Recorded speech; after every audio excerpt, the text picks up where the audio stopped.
Chapter 8. The ocean was placid, and from the height of the cliffs appeared completely smooth. The gray-blue water was domed by an evening sky in which you could already see the first faint stars and a transparent slice of moon. On the horizon, a terminal rose glow was dissolving, being eaten by a mass of dark air that seemed to rise from the vanished sun like smoke. The air was soft and windless. A sea smell wafted up the cliffs, mingling its hint of brine with the menthol scent of the eucalyptus, the dusty odor of sage, the strong perfume of the flower-filled gardens along the street. I left my car parked several hundred yards down the hill and climbed the rest of the way to Lisa Williams's home. I walked slowly, enjoying the evening. The street was deserted and as silent as a private cemetery. Only the Mercedes-Benzes, the Cadillacs, and Rolls-Royces parked in the driveways told you that people were home. Lisa was standing waiting in the doorway when I came up the garden path. She closed the door behind her and motioned me to get into the Jaguar angled in the driveway. She vanished back into the house and came out a moment later with her coat and hurried across the lawn. She was a tall, overblown woman with an extravagantly curved figure and an incongruously plain, freckled face. She had rather small, malicious green eyes, a thin, deadpan mouth, and masses of curly brown hair. Her husband owned mining concessions in Rhodesia and South Africa, where they had lived before moving to Los Angeles. Lisa was snobbish, outspoken, hard-drinking, with that chilly horsiness which English women cultivate as a mannerism. She was almost hopelessly frigid. After our first few times in bed had proved unsuccessful, I asked her if there wasn't perhaps something she liked doing which she hadn't mentioned to me. "Oh, darling, I've never liked it," she said. "It's just marvelous exercise." If she had a fetish, it was talking about sex. But after a long verbal build-up, the act itself usually left her curiously flat and unmoved. What she really liked was going to public places with a young man and being seen. Once she admitted to me that the going out part was what she really enjoyed. The sex afterwards was just something she felt she ought to do.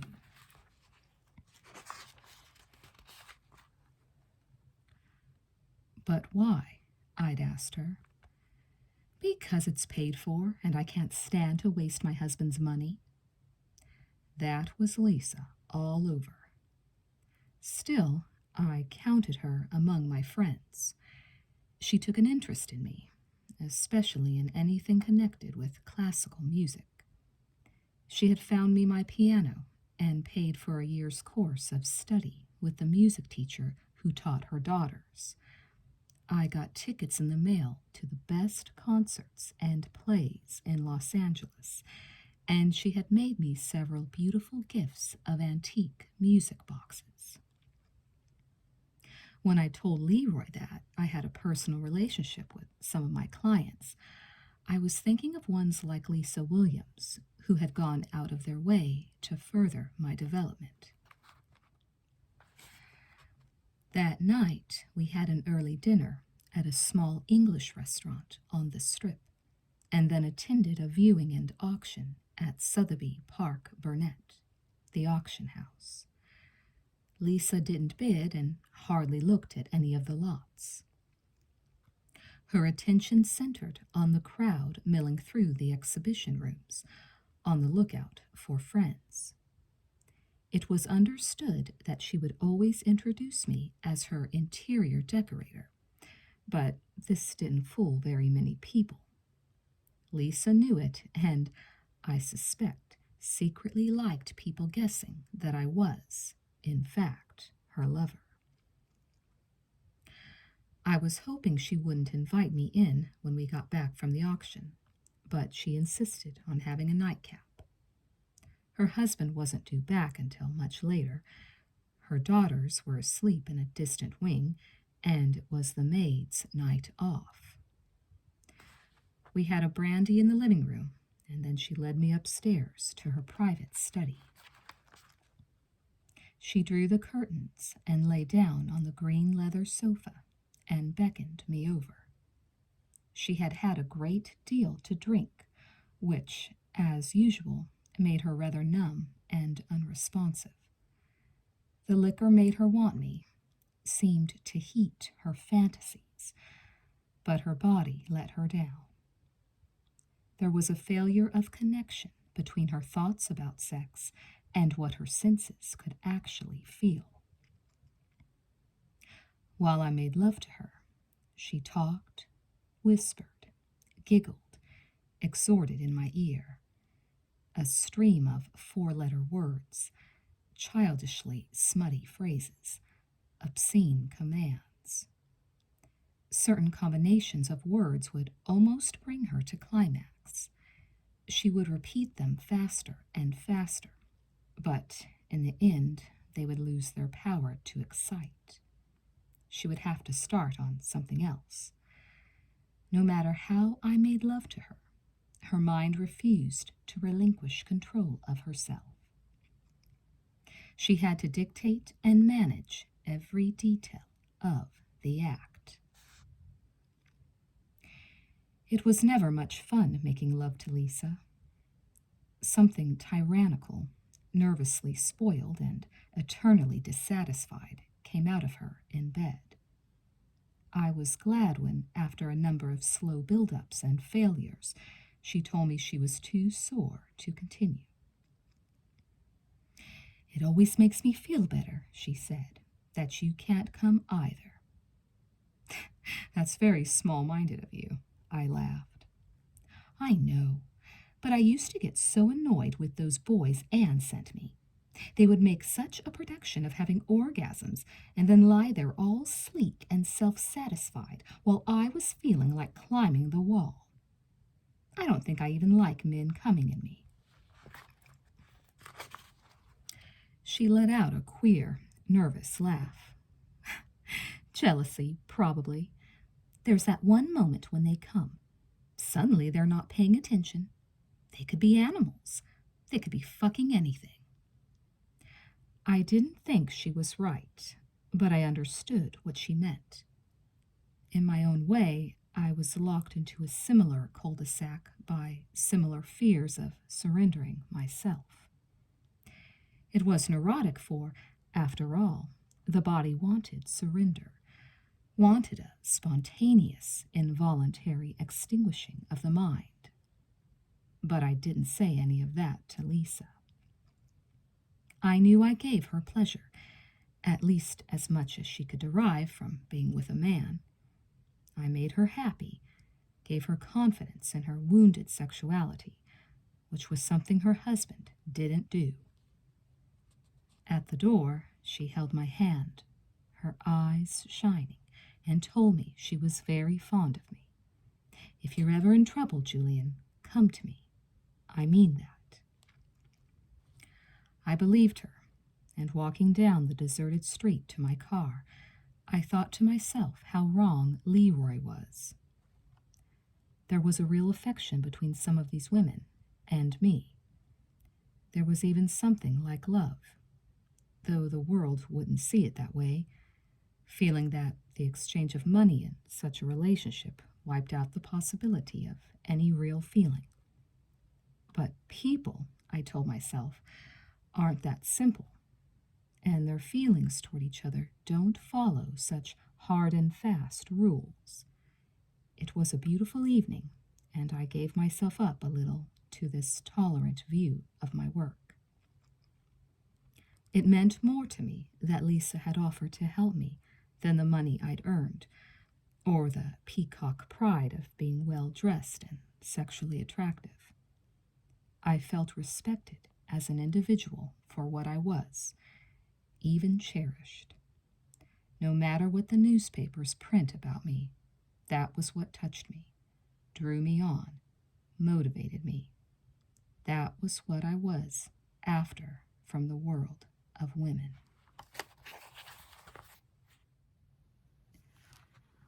Chapter 9. I was sitting by the hotel pool the next morning, glancing through the Los Angeles Times, when I saw the headline: Wife of local financier slain in Hollywood motel. There was too much glare in the white stucco courtyard to read easily. The sun was baking into my skin, and at first I was too stupefied by the heat to take in the meaning of the words.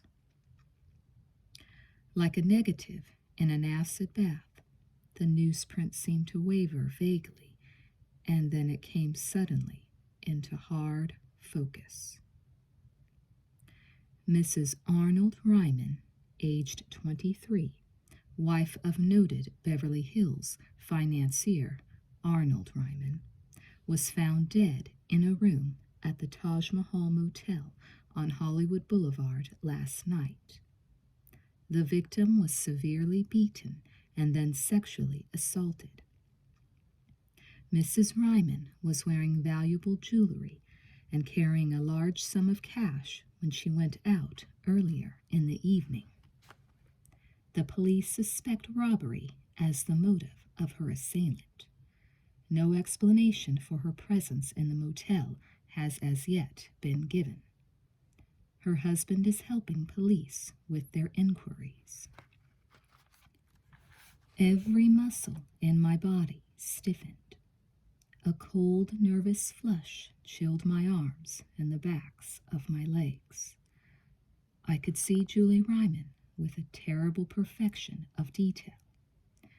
The sleepy, drugged face, the smooth, bronzed sweep of her hips, the red and purple bruises marbling the backs of her thighs, and her husband with his eyes swimming in the pools of his spectacles, the clink of ice in his glass, his hoarse, asthmatic breathing, the dry spit flecking the corners of his mouth. I had been in the same stale motel room with them just a few nights before. My body had pressed against hers, shared intimacies of skin and hair and penetration.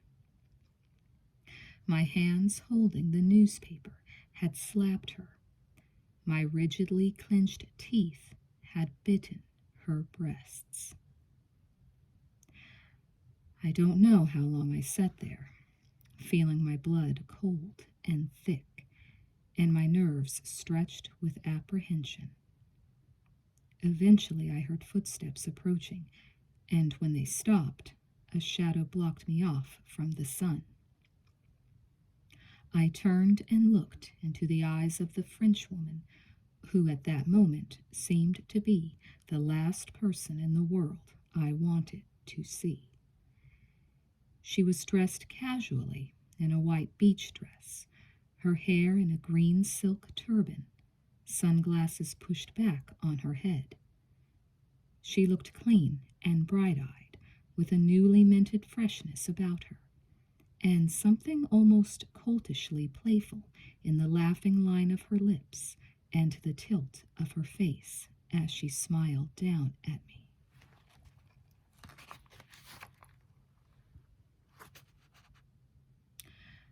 "I wish your husband would come back," I said. "He has," She pulled a chaise lounge up beside mine and sat with one leg folded under her, lifting her face to the sun, breathing out sensually.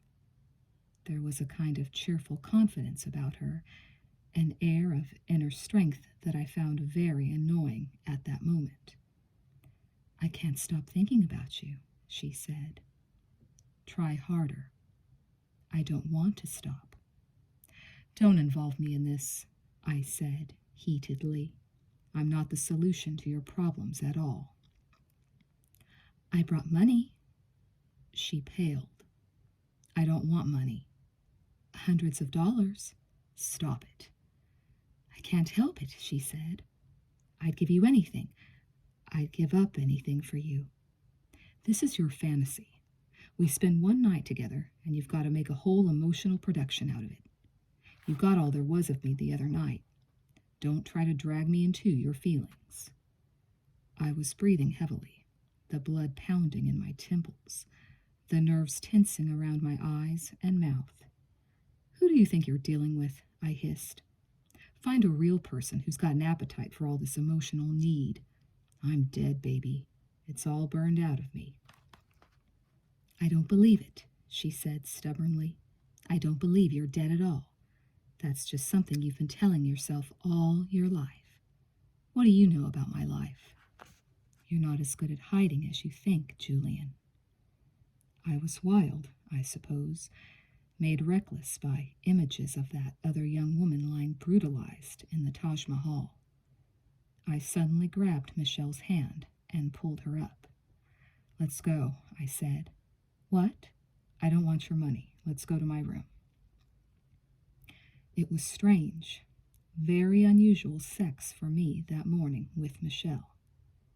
I remember sweating so heavily my eyes burned with the salt, and the sheets sticking to my wet skin, and the feel of her covered in my bathwater dampness and humidity. I was burning up with a fever, I'm sure. Even stranger was my eagerness. I was crackling with anxiety and surface tension like a nervous schoolboy. At first I couldn't even get an erection, even though I felt fiery and swollen with desire. She took me in her hand and stroked me until I was stiff, and then climbed on top of me and eased me inside. She groaned with pleasure, her face slack and her eyes closed into drowsy slits. I came almost at once and cried out, caught in surprise at the sudden sweet burning and the emotion that swelled in my throat. I lay for a long time, with her covering my body, the sweat trickling down my ribs, my hot face pressed into her neck. Everything was blank for me, a humid, soft gray blankness, as if I'd dozed off to sleep in a steam bath. Eventually, out of that dimness, I felt the muscles inside her gently working on me, squeezing and letting go like some delicate inner drumbeat.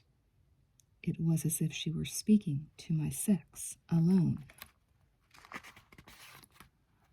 A private dialogue deeper than words, whose source had nothing to do with our personalities.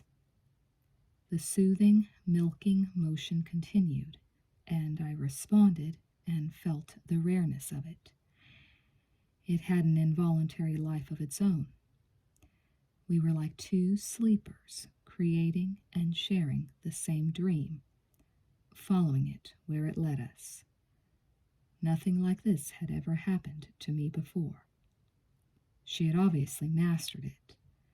Perhaps it was what she based her female faith and love on, the cornerstone of the religion she made of it, for I suspected love was like a religion to her.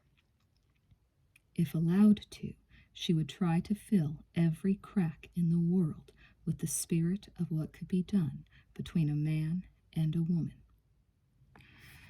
But I'm getting ahead of myself. It didn't turn out so well that day. Maybe I felt I had to make up for coming so fast, or assert myself as the giver of pleasure, because as soon as she'd made me hard again, I took over. I began making artificial movements, lingering thrusts and circular withdrawals, touching her with my hands, rummaging through my store of techniques to bring her to orgasm. But the vulnerability and rich emotional color went out of me. I cooled, and by the time she started coming, I felt all the familiar aching numbness in my cock.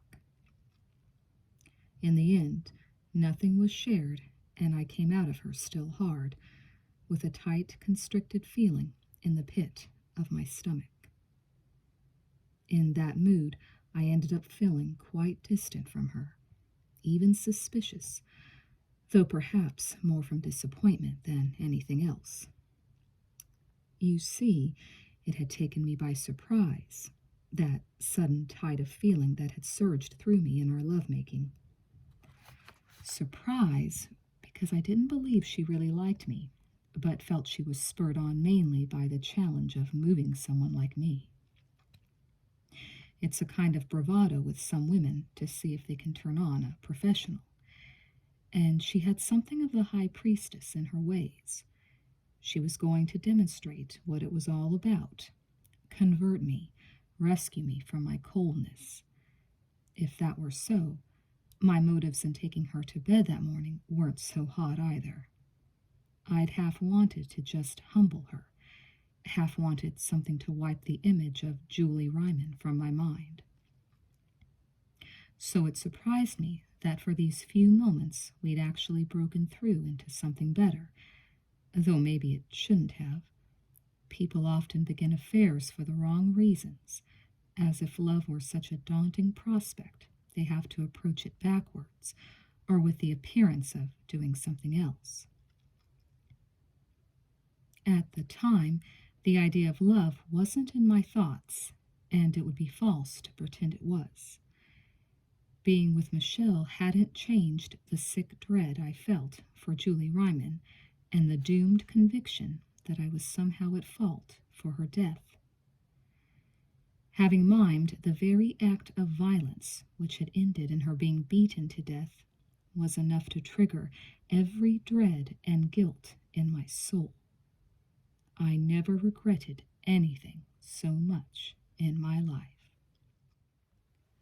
Michelle knew something was wrong with me that day, and was as aware as I was that I'd gone out of her unsatisfied. I want to know everything about you. She traced her finger along my lips, touched the tip of my nose, explored the hollows of my eyes. She kept her face averted a little, smiling faintly as if I was a rather amusing problem and could be humored out of my mood. Why? Because you intrigue and fascinate me. That's why. We just made love, didn't we? Yes. Then you know all there is to know, I said. Don't be childish. Where are you from? I'm not from anywhere. I'm from this bed. Everything that's worth knowing about me, you can learn from letting me make love to you. Oh, Julian, it's not important where you're from. It's important that you feel you can't tell me. And why should you restrict your importance to sex? You've got so much more to you. It's all those other things which make you sexually attractive. I think you actually use sex to keep your distance from women. Of course, she had me dead to rights. She'd nailed me. A client wouldn't have dared or bothered to make me confront a truth like that. Why do you fuck older women? She insisted. What's older? 40, 50, 60. They pay me. I don't know why I was being so cynical. To drive her off? To keep her from seeing the despair I actually carried around inside? I would pay you, she said. So would many of my friends. What's so great about older women? I see younger women. So, I prefer older women. Why? What's the use of bringing some high schooler to climax? some teenager who gets wet at the movies, who gets wet at anything. It has no meaning for me. Last week, I was with a woman who hadn't had an orgasm in 15 years. She couldn't even get any pleasure from masturbating. It took me 4 hours to get her off. For most of the time, I didn't think I'd be able to do it at all. But that sounds so cold-blooded. She wasn't looking for romance. This woman didn't have anything. She'd gone through the best years of her life frigid. So when it was over, I had really done something. Something worthwhile. Something only I could have done. Who else would have cared enough to do it right? Young women bore me. Or frighten you? I've already got a shrink, Michelle. You don't need to interpret my unconscious for me. What does he say? She smiled. About what? Why you're a gigolo. Why you've got this thing for older women. You don't really care, I said. You're just jealous because you think it threatens you, which is foolish because you don't own me and you aren't ever going to. I don't want to own you. I'd like to see you own yourself. I don't know what you're talking about. Of course, I was just hedging. I knew damn well what she was driving at. I bet there isn't a single person in the world you trust or tell the truth to, she said. So how can you call yourself free? Who's free? I'm not complaining about my life. She sat up in bed and looked at me with eyes that blazed with a kind of passionate scorn. Why do you say things like that? She cried. Look at the room you live in. Don't tell me you aren't interested in being something extraordinary. The only thing that really interests you is distinction. You're crazy. No, you're crazy, she whispered dramatically. You have a mind, you have taste, you have talents, and you hide them all under this obliging act. Do you really imagine yourself being a gigolo all your life? What do you want me to do? It's what I'm good at. If there was something else, I'd do it. Ah, Julian. She was pained. You don't know how fast people get used up, how quickly they lose their beauty and courage doing what you do. Why should you waste your life on all these bored women? Who made you responsible for the frigidity of the world? My mother committed suicide when I was 10. My shrink says I felt responsible for her death because I daydreamed so much about having different parents. When she died, I felt unconsciously responsible. Therefore, I now sacrifice myself for older women. How does that sound? Even if it's true, you could still do anything you wanted. You could become all kinds of things. All my life I'd heard that. The doom of being promising. People always saw me in some successful role, doing something where I could use my languages and social skills. I'd seriously considered studying music, becoming an expert on antiques, a professional literary translator, a United Nations interpreter, and a dozen other fields. But I'd always kept myself in reserve, saving myself for some other better destiny which was always connected in my mind with love. I didn't want to give myself up to the narrowing demands of any single profession because of that craving for some higher, greater role in life. But what a false position it had turned out to be. I knew less about love than anyone. I was in a business where it was almost guaranteed not to happen. I thought I'd been saving myself for the one great human relationship of my life, and the whole time I'd been running away from the possibility of it. Well, I didn't tell Michelle what was going on in my mind. It was starting to dawn on me that she was an extraordinary person, and maybe also a little dangerous. Dangerous to me, anyhow. An unflinching courage and pride strongly colored her personality, which seemed much more dominating than mine. She was obviously a fighter for what she believed, and the committed of the earth have always daunted me a little. Anyway, our conversation ended then, because the hotel receptionist telephoned up to say there was a policeman in the lobby wanting to talk to me. It hadn't particularly crossed my mind how I might be personally threatened by Julie Ryman's death. I should have been taking it into consideration. I should have been worried as hell, but I wasn't. In fact, when I heard a policeman wanted to question me, I was almost relieved. It would be an ordeal, and in going through it, I imagined I might get some of the guilt out of my system. This was very cloudy in my mind, but I know I wanted to pay my respects somehow and face up to what had happened. I wanted to make amends, if you like, even though I was innocent, which, as I've since learned, is a very suicidal attitude to present to the police. "What is it?" Michelle asked when I put down the phone. "Some cop bugging me about parking tickets. I've got to go down to the station to post bail before they'll accept a personal check." The lie came out automatically, without a moment's reflection. I must have been afraid of what she would think of me for what I'd done with Julie Ryman. I guess that means by then I was starting to look at things through her eyes and caring how they appeared. Chapter 10. He was little for a cop, a delicately constructed guy with small, well-made hands and sharp, regular features.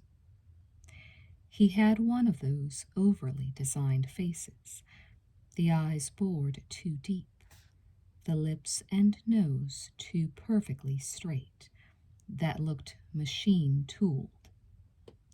His clothes were cheap, off the rack of a men's discount store, but they were clean and carefully pressed. Like many small men, he had perfect, almost bristling posture and an air of tightly constrained dignity. He was beautifully groomed, unusual for a cop, and had a deep, warm, soft voice that you would expect to find coming out of an Irish tenor. "Julian Cole?" He smiled as he came across the lobby. "I'm Detective Sunday, Hollywood Homicide. I'd like to ask some..." Miss Bream's ears were wagging behind the reception desk. "I was just going into Westwood Village," I said quickly. "Can we talk there?" His eyes brushed over me. I was dressed in old jeans, a faded cowboy shirt, and rubber flip-flops, and I don't think I was what he'd been expecting at all. He shrugged easily and inclined his head toward the door. Outside the hotel, he turned and said, "We go over there, the coffee shop. It has lousy coffee. I like lousy coffee." His eyes hardened, and he smiled by lifting his upper lip and flashing his canines. The grimace disconcerted me, as did the sudden change in his mood. In the coffee shop on Wilshire, he further confused me by ordering a glass of milk. While we waited for the waitress to bring our order, he leaned back in his chair and openly examined me. His eyes were long-lashed, dark and rich, with a speculative, ironic light. Their expression was alternately playful and very hard. Finally, he frowned deeply and leaned toward me. "I want to tell you something," he said. "I work two ways, civilized and otherwise. I don't think you'd like otherwise." "All right."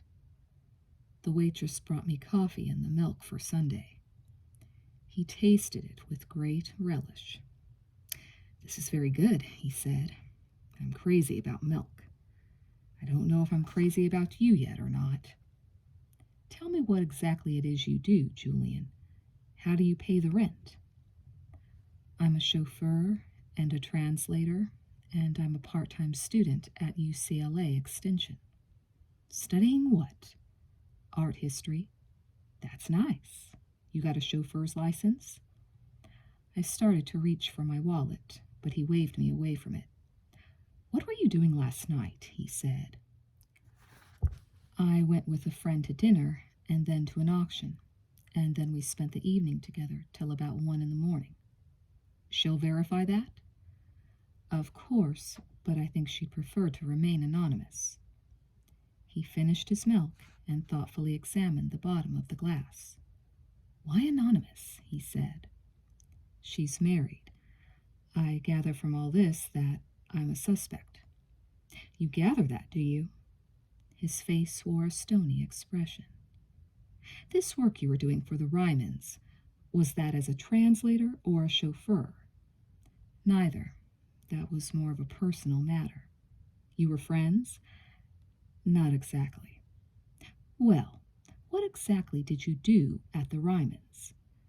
I could feel the skin of my face growing tight. My mouth was dry and bitter tasting. Ryman must have given you the picture, I said. Let's stop kidding ourselves, Julian. You fuck for money. You know it, I know it. All I have to do is book you and leak it to the press, and all of Los Angeles will know it too.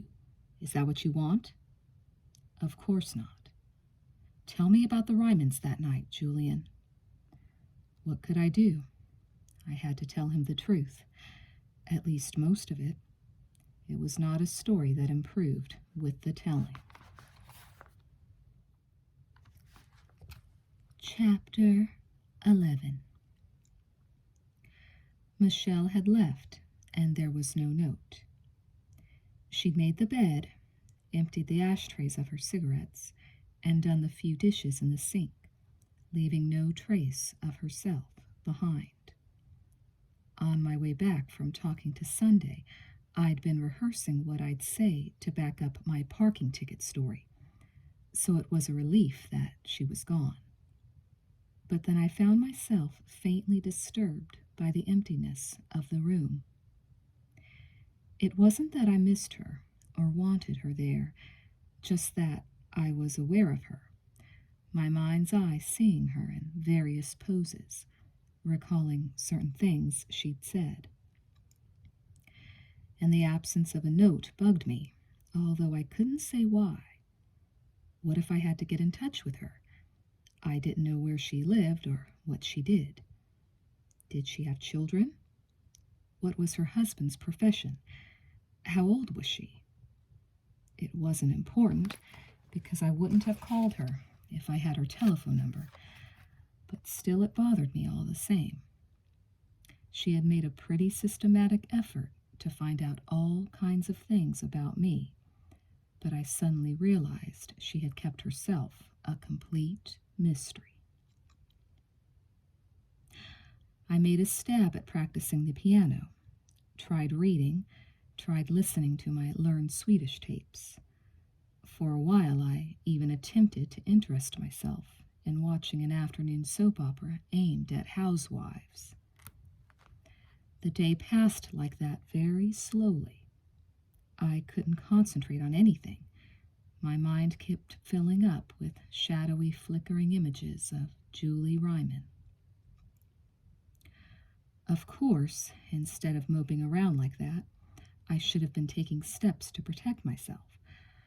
I should have been on the phone to Lisa Williams to warn her, should have consulted an attorney for advice. Why didn't I? There's no simple answer. I believe I felt that the worst had already happened and nothing I could do would change anything. And also, somewhere I wanted it to be bad, seriously bad, because something terrible really had happened, and it seemed fitting that it shouldn't just pass away and be painlessly forgotten. Every time there's a well-publicized murder, the police get a few cranks eager to take credit for having committed it. There was undoubtedly a little of that craziness in me, some overly sensitive side that wanted to suffer for her death.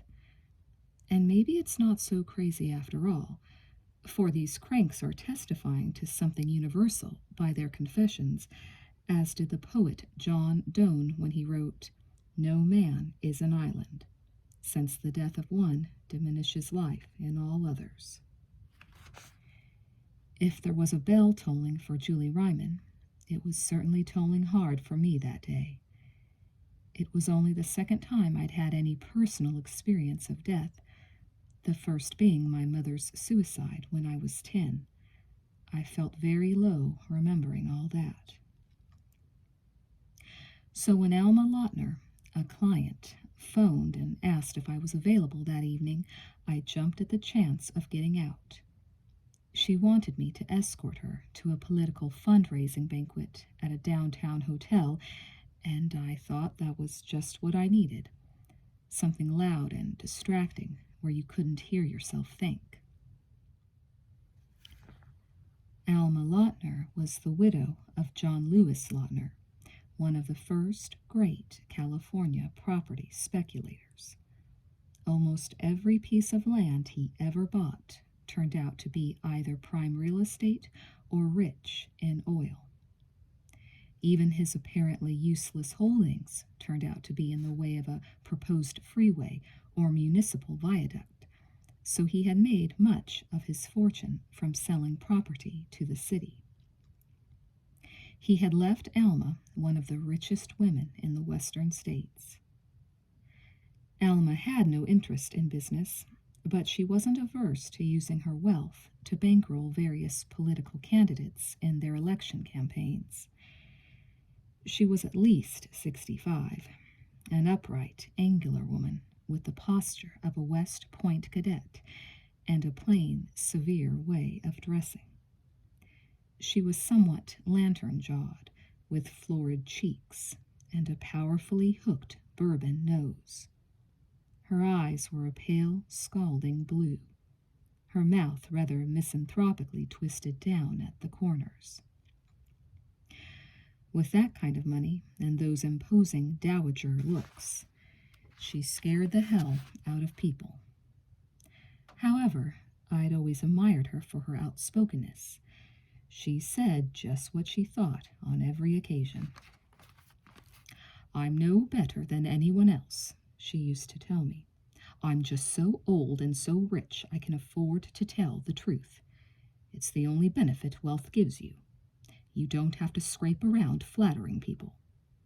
The trouble with this country is that people think being rich gives you carte blanche to act like a son of a bitch. My husband was a son of a bitch. He was born poor and died worth over $40 million. No honest man can do that in this country. I was born well off.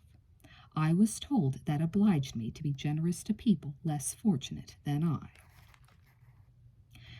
Alma had an aristocratic conception of things, and was one of the leading philanthropists in Los Angeles, not because she much liked people or even had much feeling for them, but out of pride and her rigid code of honor.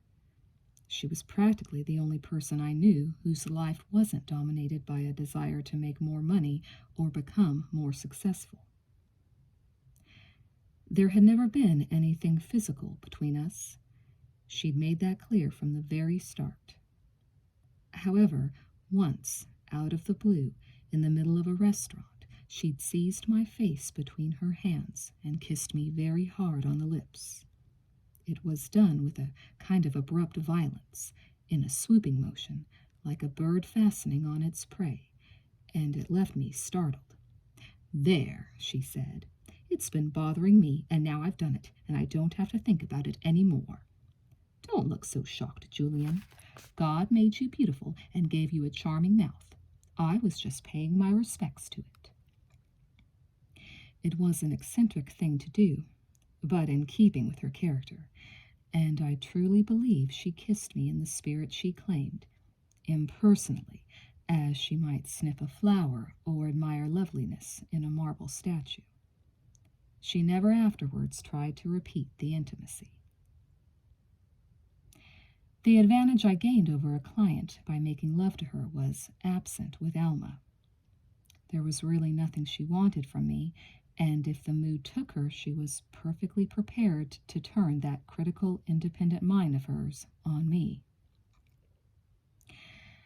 That night, in the limousine, on the way to the fundraiser, she did just that. "You're shining, Julian," she said. "What? Your skin, your hair, you're sparkling. You must take very good care of yourself." "I get a lot of exercise," I said, wondering what she was aiming at. "It must be strange for you. Wherever you go, men and women look at you. I was born very plain, and I never had that problem. I used to envy beautiful women when I was younger, but I don't anymore. Beautiful people are prisoners of their looks, like you." She paused to see if I'd taken the bait, but I kept silent. "I'm fond of you, Julian," she continued. "That's why I'm telling you this. An attractive man has to be doubly strong because he affects the world violently. People respond intensely to him. Everything is made easier for him. The world tries to make him identify with his looks and take credit for them. All of this, of course, makes for a weaker individual who can be exploited. People talk about beautiful dumb blondes. What made them so dumb, if not their beauty?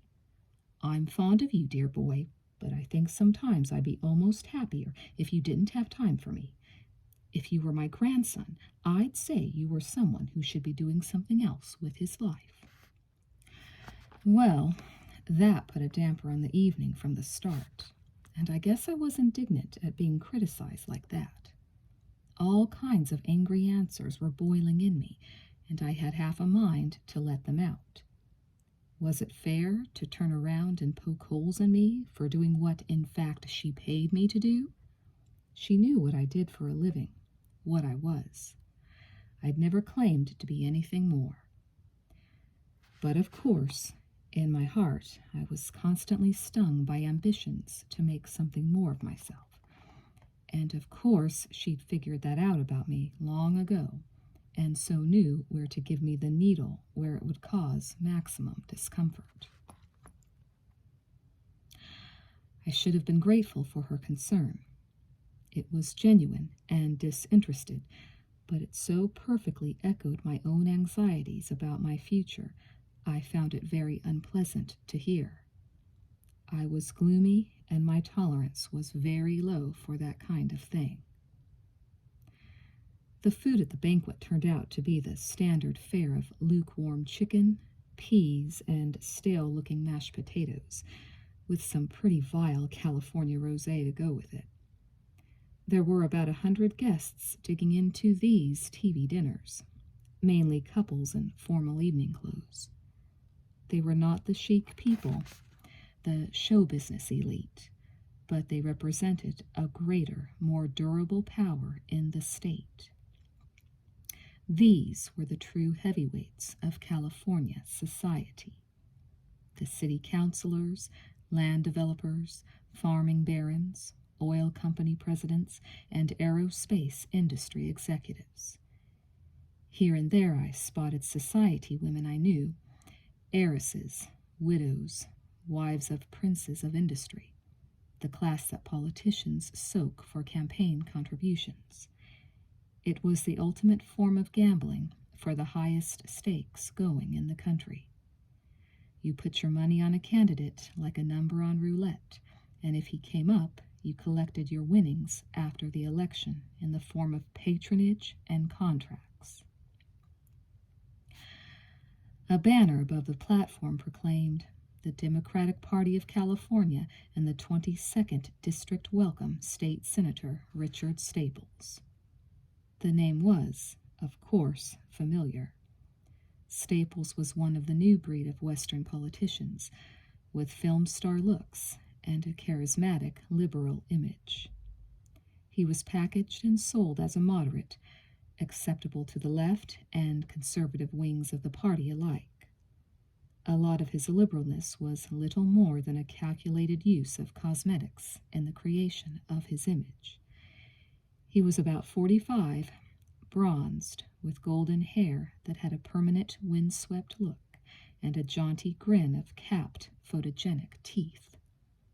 His eyes were quite small, beady and restless, never quite hooked up to the dazzling smile. "Do you follow California politics?" Alma Lautner nudged me out of my reverie. "Not much." "You're smart. They're all whores." I thought I was more qualified than most to discuss whores. "Look at Staples," I said. "Can you imagine the effort and mental discipline it takes to grin warmly into the faces of 100 people? To smile insincerely at every one of them? There's a kind of greatness in it." "You're in a very cynical mood tonight, Julian." "No, I just recognize genius when I see it. Think of all the operators, the fixers, the slick lawyers who'd sell their mothers for an ounce more political leverage, and Staples beat out all of them for the job." Alma chuckled, but I could tell she wasn't entirely comfortable with my remarks. It was all right for her to call her candidate a whore, but she didn't like it if I attacked the whole structure underlying it all. It was an attack on her, too. After dinner, Staples made a short speech that was designed to have a little something for everyone in it. He wanted to help minorities and the lower income brackets without taking anything away from the class that benefited from their poverty. He said things took time. He said a lot had to be changed and quickly emphasized that it was still a great state and a great country, and not to get him wrong, he'd stake his life on the free enterprise system and a man's right to better himself. This translated as, "Don't worry out there, you aren't going to lose an iota of power or monopoly through me. No one's going to try and loosen your hold on anything." I looked at the faces at the tables around me and wasn't overly impressed with what I saw. There wasn't a lot of benevolence in the expressions, and no great uplifting idea had brought them together. Well, they were just people, and the dominant concern inflaming them was power broking and money. They looked like those people always do, stuffed up and cut off and watchful, with much deadness in their expressions. Someone once said that after 40, a man is responsible for his face, and in many of the faces around me, I saw a kind of deadness and meanness where some other human quality had been sacrificed to the overruling ambition. There were a lot of fat faces in the room, fat jowls and paunches, and I knew their owners tended to consume more than they could metabolize, took more than they needed, or in danger of turning swinish. I had seen murals of the Roman Senate at the peak of its decadence, and the artist had painted scenes crowded with faces and figures like these. Still, there was a certain almost criminal glamour attached to the gathering which came from the aura of power these people projected. I was by no means immune to its attractions. For all my dislike of them, I was fascinated and flattered to be present in the company of one of the most influential individuals in the room. After the speeches, Alma brought me over to the reception line to shake hands with Staples and the various party dignitaries. I wasn't paying much attention, just sticking out my hand and moving the appropriate facial muscles as the big shots streamed past. Staples himself was moving down the line toward us, his hand rising and falling, the smile working overtime. When he reached Alma, his face grew especially animated, and he stopped to chat with her. But I wasn't paying any attention to their conversation because I was riveted by the senator's wife, which wasn't surprising since she'd been in bed with me that morning. "Mrs. Lautner, this is my wife, Michelle." Staples brought her forward with a mechanical gesture, holding her shoulders as if she were a little girl being presented to an adult friend of the family. She looked straight ahead, smiled obligingly, automatically stretched out her hand to Alma. "I'm so pleased to meet you at last," she said in a hollow, thin voice. "And this," Alma said, "is Julian Cole." Michelle looked right through me as she touched my hand. Her dark blonde hair was up in a classical empire coiffure. She had on pear-shaped diamond earrings and a gray silk evening gown. Her face was utterly composed, almost glacial in its remoteness. I tried to communicate to her with my eyes, but she ignored the appeal, a tiny frown appearing on her brow. It all took less than a moment, and then she was talking to the woman beside me, moving down the line, mouthing the empty greetings that went with the ritual. Staples himself gave me a keen, appraising glance and moved on without offering to shake my hand. The incident, so swift and outwardly insignificant, wounded me deeply. I could feel my cheeks pale and my heart hammer from repressed emotion. I muttered something to Alma about having to go to the men's room and left the line. In the mirror in the gents' room, I saw myself, all the color sucked out of my cheeks, my eyes wide and nutty looking from anger. You see, I had no experience, no training, no self-control. The first gust of jealousy I'd suffered in my life swept through me the way the common cold decimated the American Indians. I felt betrayed, tricked. Michelle's snub activated all my latent fears of social rejection. Why hadn't she told me who her husband was? I had all sorts of hard thoughts about her, that she was just as phony and manipulative as her husband. Who was she to lecture me about independence, or owning yourself, or freedom? She was a worse whore than I was, a whore on a bigger scale for that matter, since she had to lead that public life night and day. Yes, I could see now why she'd given me a false name and kept this side of her life strictly private. I was good enough to pass a morning or night with, an interesting conquest, which it had amused her to make, but it ended there. Her reaction had revealed to me, I imagined, just how horrified she was to find the two sides of her life confronting each other. She had made it abundantly clear where her loyalty lay. Well, there's no way of hiding that it shook me up and that I felt savage toward her. I was so upset it didn't even occur to me that I was behaving way out of proportion to the facts. That I already loved her was not something I could admit to myself. She'd stung me with that frozen, dead-eyed glance, and my only reaction was to leave at once. When I got back to Alma, she told me we'd be going on from there to a private party at the Staples' house in Beverly Hills. "The senators just asked a few of us," she said. "You look frightful, Julian." I told her the chicken a la king had made me sick, and I'd just thrown up my dinner. She wasn't pleased, but there wasn't much she could do, as I really was very white and unwell looking. I begged off the rest of the evening. On my way out, I could see Michelle across the room beside the senator, talking to a group of people. He was gripping her arm with his hand, as if she were his daughter. They moved away to another group, and his hand stayed clamped to her bare arm. The expression on her face had the pretty, hollow composure of a department store mannequin. Her voice when she spoke was no more than a self-effacing murmur.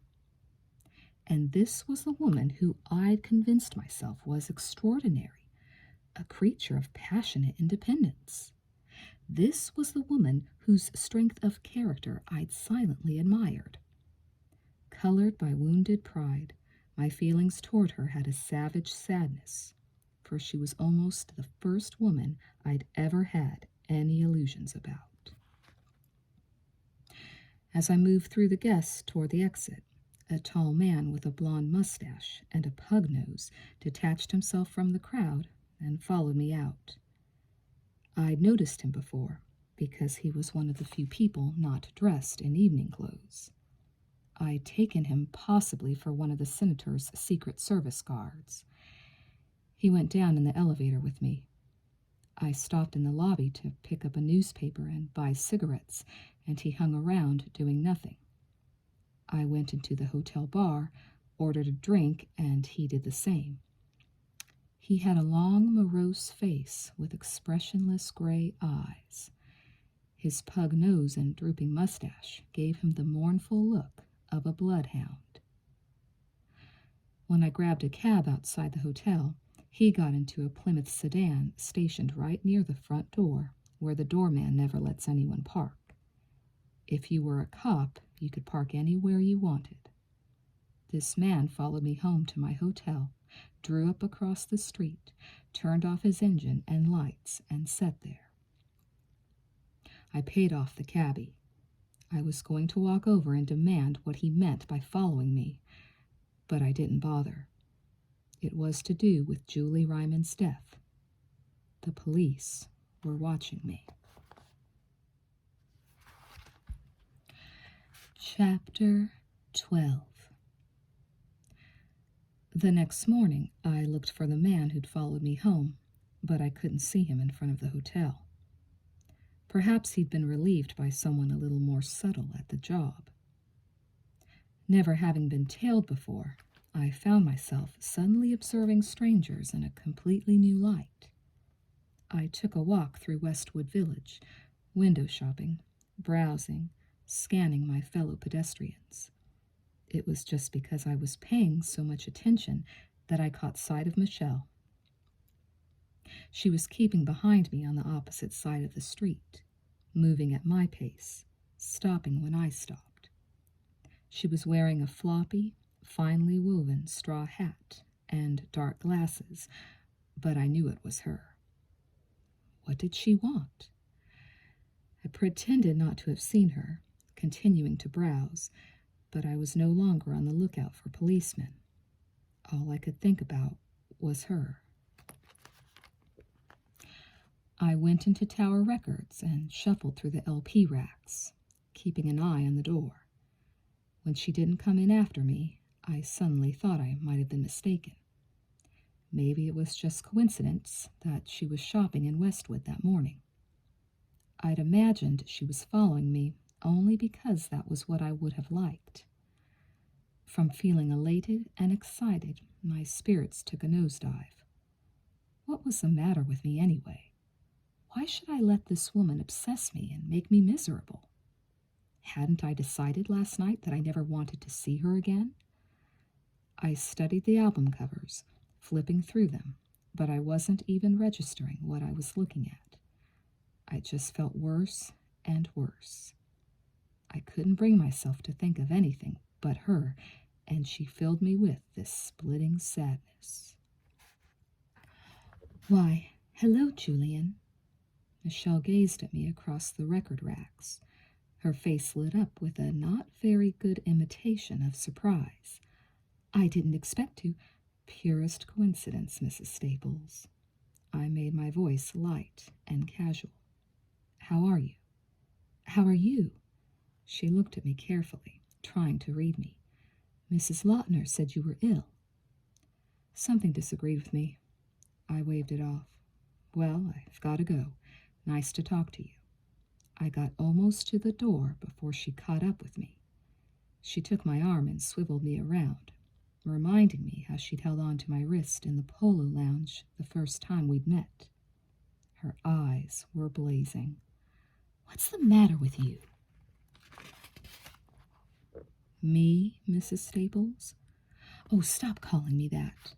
It's your name. Why do you have to be so childish? She was quite oblivious of the people milling around us.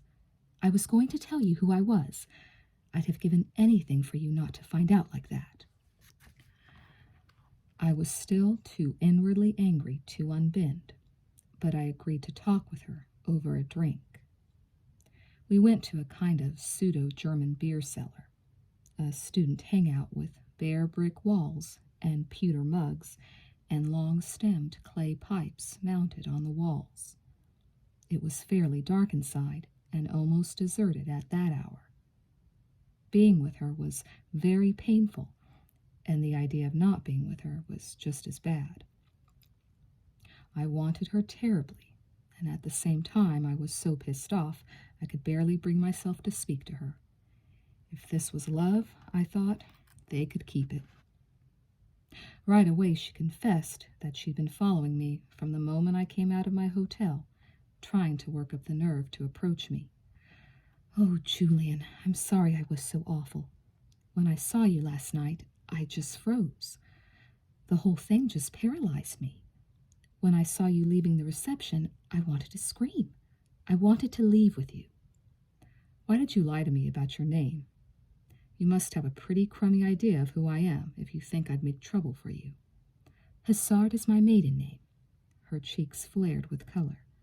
I never meant to insult you. I've seen your husband on television. He's very impressive. She watched me closely, trying to detect any whiff of hostile sarcasm in my remark. I'm sure that's not your real opinion, she said, sadly. If it is, you're wrong. He's not impressive. He is very ambitious. It embarrasses me to recount the course of our conversation. It's hard to believe the insistent pettiness and game-playing I put her through. I couldn't seem to stop chipping away at her, saying the opposite of what I felt to make her suffer for what I imagined she'd done to me. Maybe all lovers go through these pathetic minor hostilities, or it's simply that I have a lousy character and a crippling fear of rejection, which I hide by taking the offensive. You just acted the way you had to act, I said. I understand that. But you can see our worlds don't mix. We shouldn't even be seeing each other. Are you refusing to see me again? She asked directly. What's the point, Michelle? You've got a life, a marriage. Neither of us needs this kind of relationship. Oh, God, she squeezed my hand. I don't know what to do. I could never do anything to hurt Richard politically. I would die first. You're dying now, I said. Why are you saying this to me? She cried.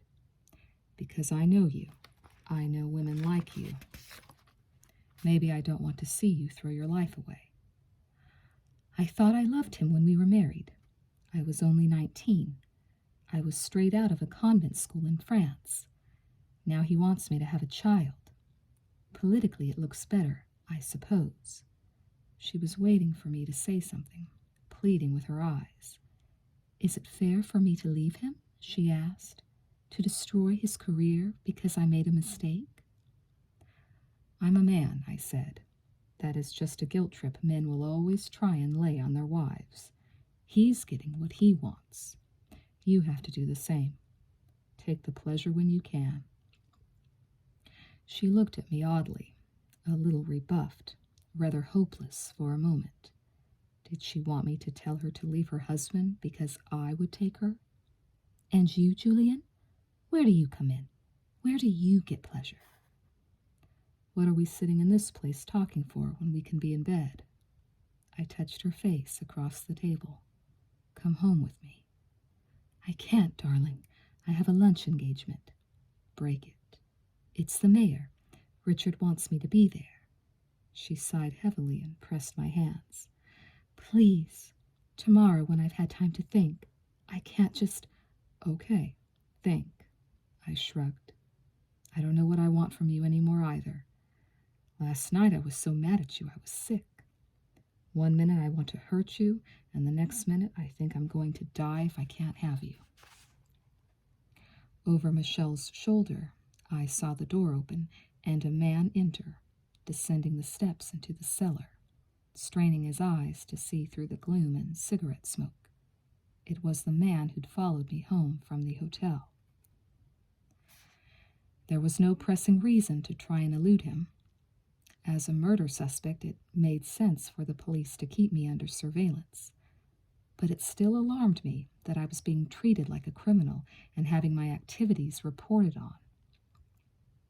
I told Michelle I had to go and baffled her by instantly rising from the table and rushing out the back into the kitchen. There was a fire door which gave on to an alley. I went out that and ran 2 blocks and circled back to my hotel. The whole exercise turned out to be a remarkable waste of time and energy because there was Detective Sunday waiting in his car in front of my hotel. He rolled down his window and called me over. "Get in the back," he growled. I had just got in and was in the act of shutting the door when he floored the accelerator and peeled off from the curb. My head snapped back against the seat with a painful twist of the neck muscles. I was even more alarmed by what he did next. The siren and red light came on, and his speed increased with a sickening rush until we were roaring along Wilshire Boulevard at something like 90 miles an hour. Pedestrians, oncoming traffic, and red lights didn't exist for Sunday. I braced myself in the back seat, watching the cars coming at us like a roller coaster looming out of a Cinerama screen. He was hunched over the wheel, jerking it with quick, tight movements, running in and out of the wrong lane like a man shooting the rapids. Up ahead, traffic was pulling to the side of the road in front of an intersection. The lights were against us, but Sunday never even slowed down, barreling across it at full speed and narrowly missing an electrician's van, which braked so hard it went into a sideways spin. "What are you doing?" I screamed. "You lied," he shouted over the wailing siren. "We checked out your alibi. Lisa Williams says you dropped her off at 10 that night. The Ryman murder was an hour and a half later. I'm taking you in, Cole." "I was with Lisa until nearly 1 in the morning, I yelled. "I described her house to you, her study. I'll tell you the color of her goddamn underpants that night." "You shouldn't have lied." "I didn't." "You did." We could have been 5-year-olds having that kind of shouting match, only he was going 90 miles an hour, and if I survived the ride, I was going to jail. Suddenly he screamed to a halt just beyond the intersection of Wilshire and Santa Monica Boulevard and pulled the car into a bus stop. The siren stopped. He killed the engine. "She admitted you'd been there on several previous occasions," he said wearily, as if nothing had happened. "She said you were a musician and she was trying to help you." "Well, what do you expect her to say? That I've been bawling her for the last 2 years? I was still shouting, although with the siren off it was no longer necessary. "Okay, she's got a reputation to protect. Maybe." "She's lying, man," I cried. "Listen, she's got scars under her breasts where they were lifted, scars behind the ears. She's got a mole on her ass the size of a dime. I'll describe her whole body to you." "Yeah? Well, I don't think it's going to sound too hot in court when you get up and start telling the jury all about the inside of Mrs. Williams' twat. Anyway, it doesn't mean you were screwing her that night. She lied about the one thing, she's lying about the other." He had turned in his seat so that his head was visible to me in profile, but so far he hadn't looked at me. Now he did so, with a curious, pleasant expression in his eyes. To look at him, you would have thought he was in a good mood. "How do you like my driving, kid?" "I love it, Sunday. What do you think?" He shook his head, grinning to himself. "You should have seen your face in the rearview mirror. You look like you were trying to pass a kidney stone." "You really been throwing it to that Williams broad, huh?" "Sure," I said. "And the senator's old lady? And the woman from Charlottesville? And Mrs. Ryman and all those others? Jesus, what's your secret?" I eat Wheaties. Is that right? You take vitamin shots? Dope? How do you do it? I'm just horny all the time, and I dig women, and they dig me.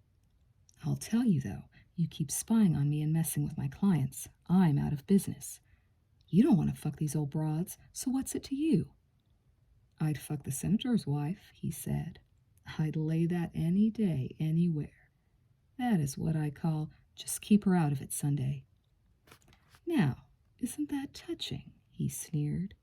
You aren't such a cool number after all. Real feelings surge under that glossy exterior. I'm a hustler. That doesn't make me a Martian. The senator's wife has got nothing to do with any of this. He took out a pack of cigarettes, shook one into his hand, and rolled it around in his fingers. His eyes moved in slow, sweeping arcs, clocking the street, watching the activity. Shoppers and businessmen were passing to and fro on the pavements. We were just inside the Beverly Hills city limits. Outside the car was freedom, at least the Southern California variety of it. The cheapest sunshine on the market, shops filled with everything that money could buy. French restaurants, Rolls-Royce showrooms, smartly dressed women in gleaming convertibles. It was my world, but from the back of a police car it looked like something I'd never properly seen before. What are you grossing a month, Cole? The policeman turned to stare at me. For curiosity's sake. Whatever it is, the payments on my car and piano eat it up. I live pretty high when I'm with a client. By myself, I don't care. I live in one room in an inexpensive hotel. How come you don't marry one of your rich clients and retire? That's not what I want. I worked Vice in Hollywood 9 years. The sewer watch. I've seen it all, Cole, but I can't figure you out. What the hell is your angle? I'm not planning on doing this for the rest of my life, I said uncomfortably. Suddenly it seemed like everyone was asking me the same questions, zeroing in on my weakest point. Anyway, you didn't take me for a ride to discuss my lifestyle. Would you be willing to come in for a lineup? He said. I suppose so. Sure. Doesn't it ever bother you? He finally lit his cigarette and dragged deeply, letting the smoke lie in his lungs. Don't you ever get disgusted? I give women pleasure Sunday. There are worse jobs. Why didn't you tell me you beat up Julie Ryman? He slipped the question in with no change of expression. I didn't. Yeah, you said that. That's why I went back and checked it twice with the coroner. Julie Ryman's neck and arms were bruised. Older bruises. The coroner estimates she got them the night you were with her. Her legs and buttocks were also badly scratched. Also made the night you were with her. Maybe her husband did it. It sounded lame, even as I said it. Sunday had a technique of mixing hard and soft questions, of switching moods, which made even my honest responses sound unconvincing. He took a black and white 5x7-inch photograph from the glove compartment and studied it. Then he handed it to me with a strange, crooked smile on his face. I could feel the full, watchful weight of his eyes on me. The photograph was a do-it-yourself vomit kit on the order of pictures of war crime atrocities. Julie Ryman's face was unrecognizably mutilated. Brains mixed with blood, skin plowed open to the bone. The blood lay in scattered spots all over her naked body, as if she'd been sprayed with paint, and darkened the carpet around her head. She was lying on her stomach, her hands bound behind her back, her legs bent at the knee and spread wide apart. The picture was taken in that bright police photographer's light that seems to suck all softness and shadow out of the print. My stomach took a sudden gliding lurch, and the cold sweat pebbled my face in lumps. She was beaten in the face with something blunt and hard, Sunday said softly. She was bitten all over her breasts. Not love bites, but what you'd expect from wharf rats. Then she was violated with a murder weapon. Maybe sometimes the pleasure you give to women gets out of hand. I rolled down the window and tried to gulp air into my lungs, fighting to keep the contents of my stomach down. It was a hot, dry, sunny day, and the air was awash with chemical fumes. There didn't seem to be any oxygen in it. I remember laying my cheek against the burning chrome windowsill of the police car and gazing out like a poisoned animal at the buildings and traffic. Sunday drove me back to my hotel in silence, no longer in any rush. Apparently, he wasn't going to take me in. When he pulled into the curb, I got out and dropped the photograph just inside his window. I don't want it, I said. No, he shrugged. I guess you don't need it. What is that supposed to mean? He turned the steering wheel and glided away without answering or looking at me, leaving me alone on the street with my insides twisted into a knot of horror and loathing at what I'd seen.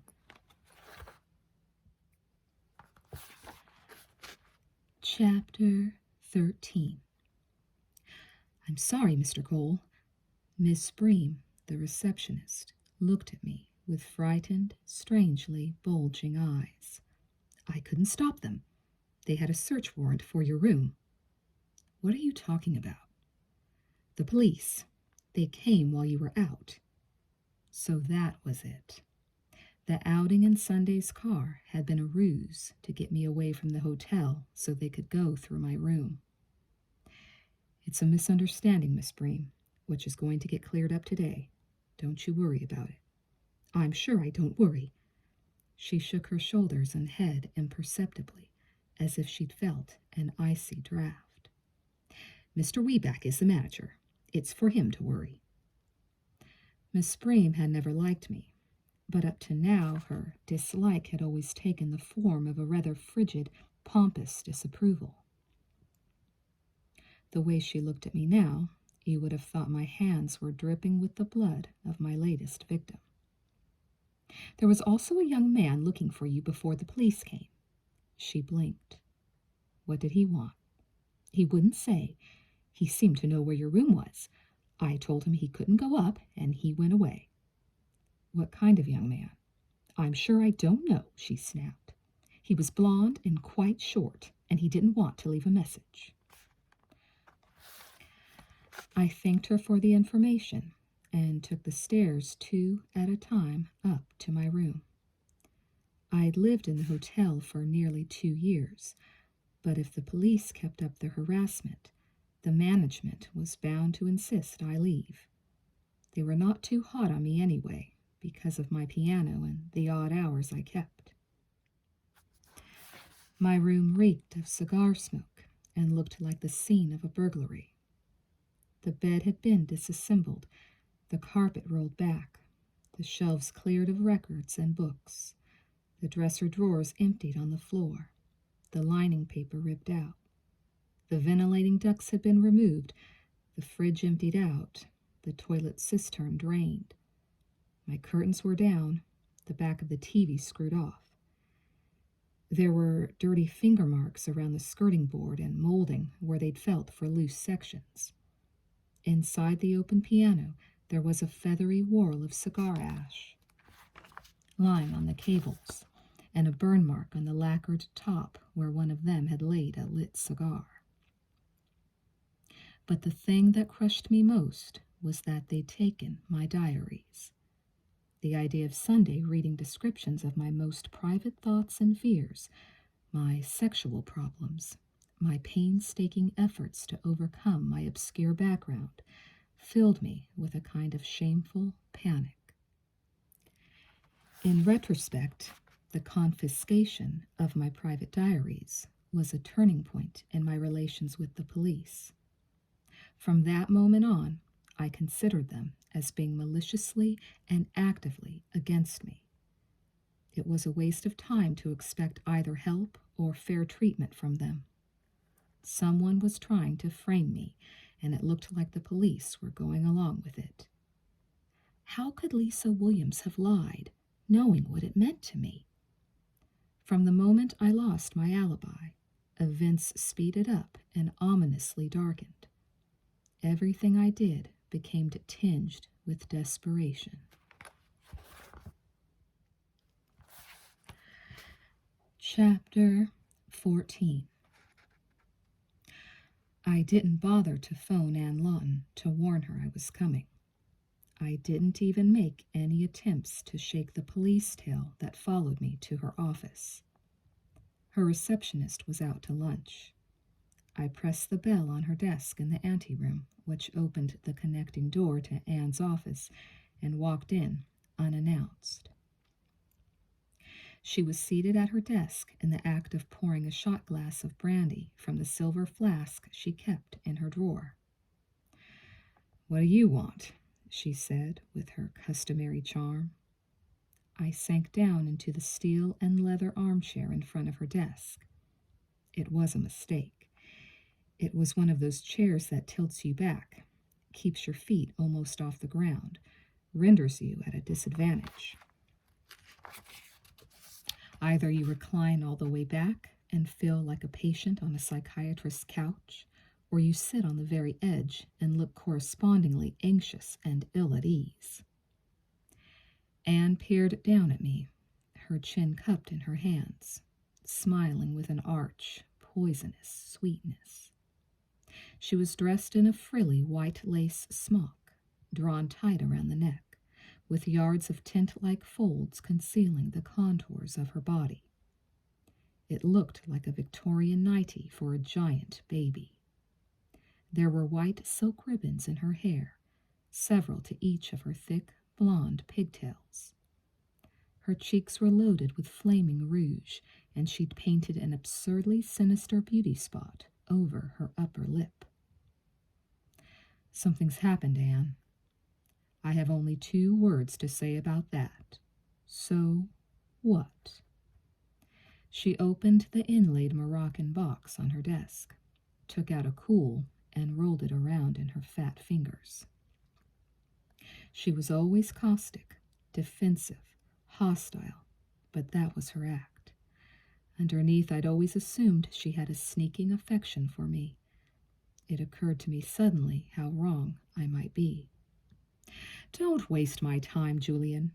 You don't call. You blow in here like you own the place. What is it?" "I think I'm in a frame." "Who's putting you in?" I struggled out of the chair and went to stand by the window behind her desk. Down on the street I could see the blond, pug-nosed cop standing by his car with his hands in his pockets. "It's about this Ryman murder," I said. "You tricked with them?" I heard her swallowing her shot of brandy, then the sound of the glass being brought down hard on the desktop. "Only once as a favor to Leroy." "You two-timing bastard." She said it with no emotion. "For God's sake," I wheeled around. "We're talking about a murder rap. I did one trick for someone else, that's all. Why don't you ask your pal, Leroy? He owes you a favor." "Do you have to take this like a jealous wife?" I asked. "Do you think I deserve to go to jail over one lousy trick?" She fussily straightened things on her desk and then took hold of one of her plaited pigtails and slapped it into her open palm rhythmically. It was done with the brisk, authoritarian flair of a general tapping a riding crop against his leg. "You trick for other people, you cheat me out of money, then when you need a favor, you come back to me." And Lisa Williams was with me the night Julie Ryman was killed. She denied the whole thing to the cops. "Lisa Williams?" Anne's face was blank. I used to have a client called Lisa Williams, but then someone else took her over. I have no interest in Lisa Williams anymore. As far as this company is concerned, Lisa Williams no longer exists. You're cutting off your nose to spite your face. Anne opened her desk drawer and removed a slim silver flask and a shot glass and poured it full of brandy. She shoved the glass across the desk to me and drank straight from the flask. If I help you, she wiped her lips, you'll have to help me. How? You'll have to come back into line. Work strictly for me. No outside tricking. That doesn't have anything to do with this. Like shit, it doesn't. When I found you, you were just a skinny dropout who looked set for a career parking cars. I taught you how to treat women, where to take them, how to dress. I introduced you to the richest women in this town. Then one day you come to me and say, I'm too good for you, and cut me out. Well, you're a fool. I know this business. I know what rich people are. But you're vain, Julian. You like to pretend that money is secondary because you have phony ideas about yourself. This is a business. It's not some Horatio Alger story. It's different now, I said.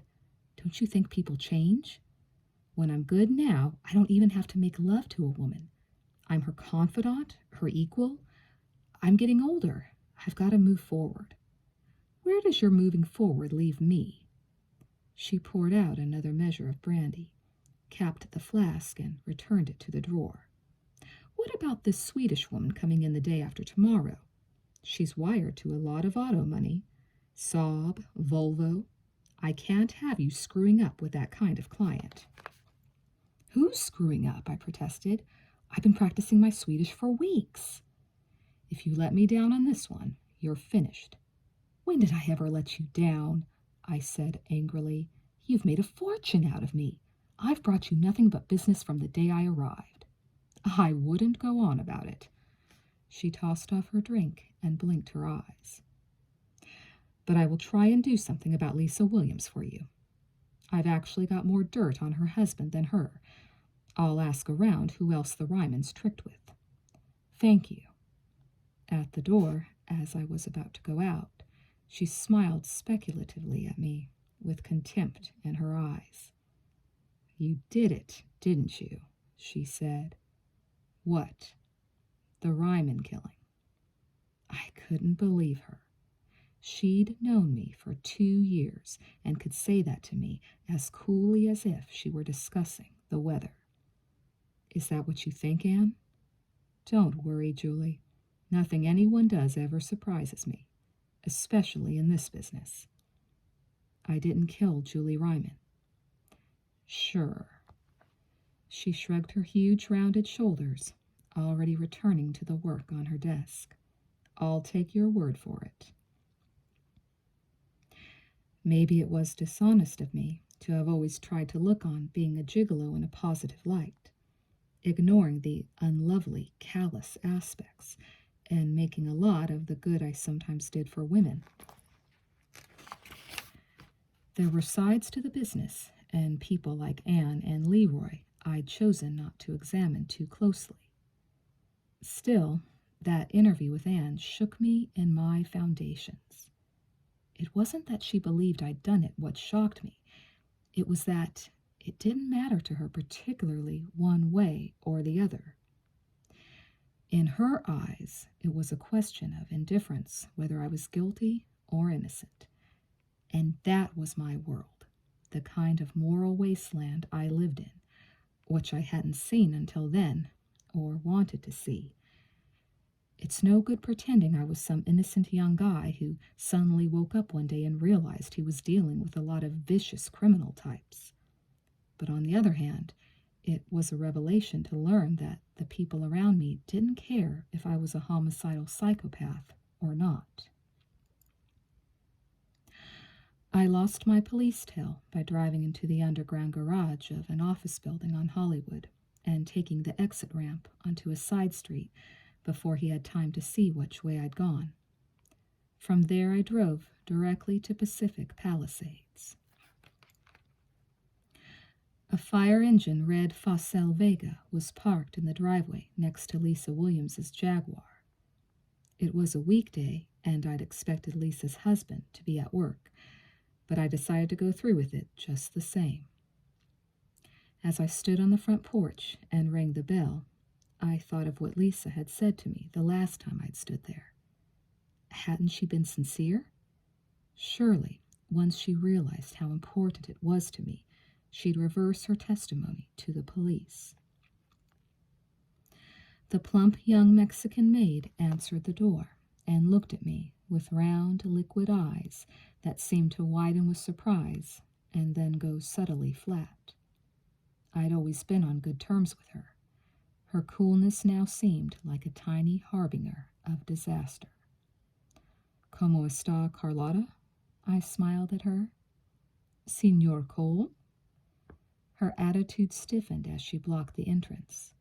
Behind her I could hear voices and the sound of one of Lisa's daughters practicing scales on the piano. "Who is it, Carlotta?" Lisa's heels could be heard clacking across the wooden entrance hall. The maid disappeared, and a second later Lisa stuck her face out of the half-open door.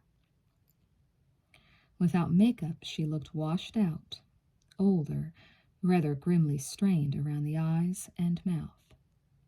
Her best feature, her eyes, which normally had a malicious, lively sparkle, looked as hard and flat as nail heads.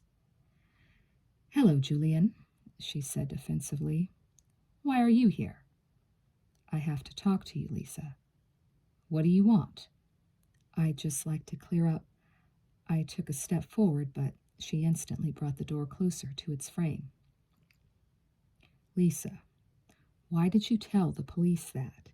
It's put me in a terrible—" "Yes," she cried in a weak, ringing voice. "There was a detective here. I was very surprised you used my name. We've tried to help you, tried to encourage your music. One had no idea you were leading a double life." "What are you talking about?"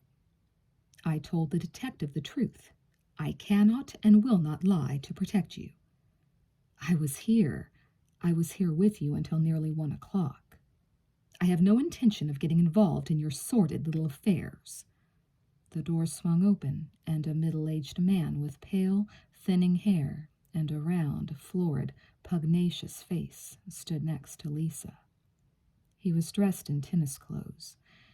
He had oversized biceps and trunk-like thighs, which seemed out of proportion to the size of his head. He was blinking rapidly, his lower lip thrust out. "What is it, dear?" he said frostily. "Is there something wrong?" His eyes darted over my person, but avoided my gaze. "This is Julian Cole, the boy who told the police I was with him the night of the murder." Williams pulled his shoulders back and lifted his chin, looking down at me. "I've heard about you, Cole.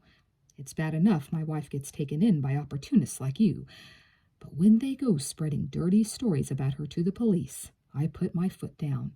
Now I suggest you get out of here." "They're not lies." "Get inside, dear." He put out his hand and pressed Lisa back into the house. "I swear to God I was here." "I know you're lying," he growled. "How?" For the first time, he met my gaze and held it. "Because I was here with my wife from 10 o'clock that night." His face was very ugly to look at, made ugly perhaps by the lie he was telling. I don't know what it was, but suddenly I lost my physical fear of him. It was he who was afraid. Almost every other Friday for the last 18 months, his wife had gone out with me, been made love to by me. Where had he been on those Friday nights? What kind of dirt did Ann Lawton have on him? "I know karate," he said, with waning conviction. Sure, I thought, as I walked back to my car. Williams was on Ann Lawton's books, too, as interested in good-looking young men as his wife. When I reached the end of the driveway, he shouted, for Lisa's benefit, "Go on, before I teach you a lesson." I thought to myself, this man is lying to protect a brittle social reputation, which is more important to him than whether an innocent person is sent to prison for murder. "Why, you rotten bastard," I said, turning around and starting back toward him. But of course he scuttled back into the house and slammed the door shut. It was his door, his house, his property I was standing on. Apparently it was his world, too, because there was nothing I could do about it. Leroy had been right. The instant I stopped being convenient to Lisa, she'd dropped me. The timing was deadly. It was just when I was over an abyss that she'd chosen to do it.